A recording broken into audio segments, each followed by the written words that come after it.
Millions of people are at risk as the global fight against HIV falters. That's according to data released by UNAIDS on the progress on HIV prevention. It says data shows the progress has slowed down and resources for HIV are depleting. Joining us now for more on how Africa is faring is UNAIDS Regional Director, East and Southern Africa, and Githuku-Shongwe.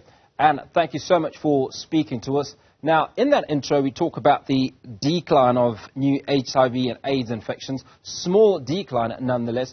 Is this good news? Are those the numbers we were expecting?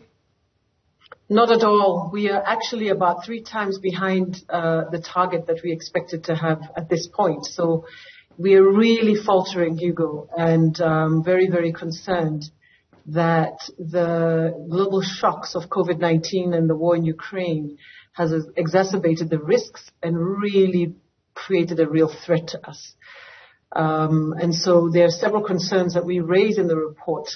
In relation to COVID, we saw HIV prevention and treatment slowing down with drug stockouts in some places, decrease in just ARV access by many people. I mean, in countries like in South Africa, I think in the first 3 or 4 months of COVID, we had about 49% of people, decreasing their testing and decreasing their access to the drugs. So in general, much higher risk because of the impacts of COVID.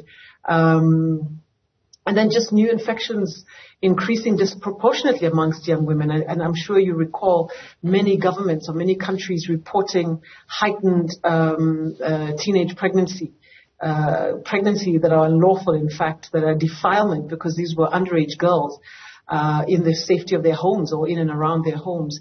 And this really has shown a dramatic increase in the number of infections amongst adolescent girls and young women across Africa.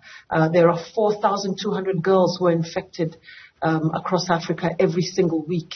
So, and this has continued to increase. And so we had hoped that we would see a turnaround in these new infections, but we haven't seen that. What we have seen is still a decline, but a slowing decline across the region.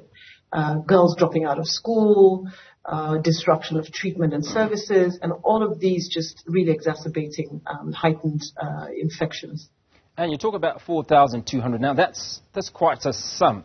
And when you talk about girls, what ages are we looking at, firstly? And secondly, why is it so high in this category, or in this demographic, if you will? Yeah, very good question, a really important one, because, the pandemic looks different in terms of which populations are most at risk from region to region. In our region, this category is the one that we are the most concerned about. It really has a gendered face. So the impact in our region of East and Southern Africa, West and Central Africa, is very much a girl's face. And so the level of vulnerability amongst young girls, and this age group of 4,200 every week, as you asked, is between the ages of 15 to 24. But one of the things that we do know is that it's happening even before 15.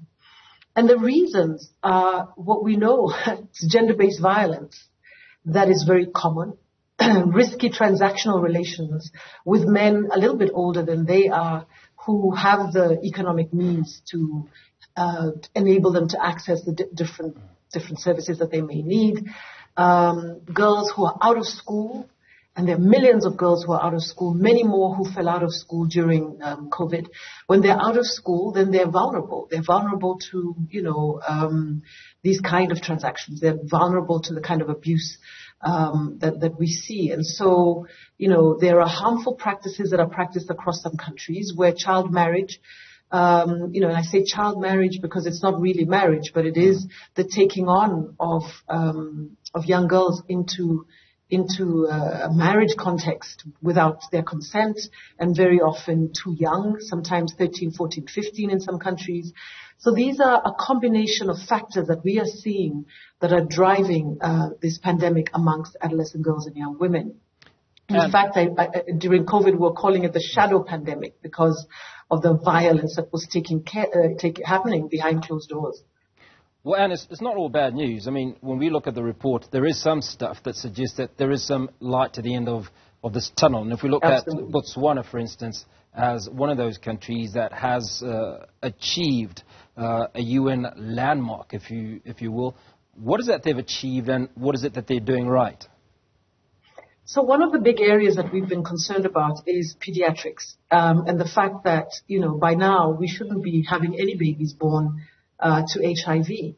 But we are seeing that happening. In fact, quite surprising.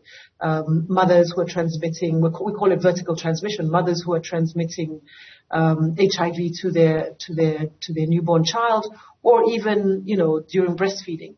And so a lot of concern about the fact that this is an area that is still holding back. And so a country like Botswana is the first to achieve what we call silver tier status for showing that they're on a path to eliminating mother-to-child transmission. So really, they're on the right track. And we're very happy about that in terms of the pediatrics. But we're also happy about a country like Botswana, Namibia. These are countries, Eswatini, who have shown that they can achieve the targets that were set out for treatment, for HIV testing, for viral suppression. So on the one hand, we see great progress in terms of treatment. On the other hand, we see big concerns about infections still happening, particularly amongst adolescent girls, but also key populations. We've seen progress in Western Central Africa, countries like Nigeria that are making progress, where there's strong political will, where the communities are engaged in ensuring that services are delivered. So we are seeing progress in some areas. So it's a mixed bag, progress, especially on the treatment side, but lagging on the prevention side. And we really need to turn our attention significantly to focus on this issue of prevention. And this is harder. It's harder because it's behavioral.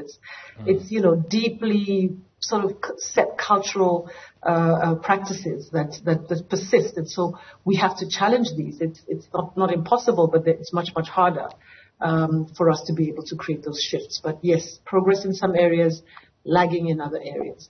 Criminalization of key populations. We call them key populations. These are men who are having sex with men whose infection rates are really, really high. There may be small populations, but the vulnerability is very, very high. Sex workers and their clients. People who inject drugs. Transgender women. These are communities who are very often on the periphery of many of our African societies and therefore can't access drugs, and they're criminalized. And there's, during COVID, we saw many arrests. And so these are populations that for us are also important to be able to ensure that they can access services at all times. The right to health is crucial for everyone. And we're going to have to leave it there. Thank you so much for your time. And Githuku-Shongwe is UNAIDS Regional Director, East and Southern African. We thank her for her time this evening.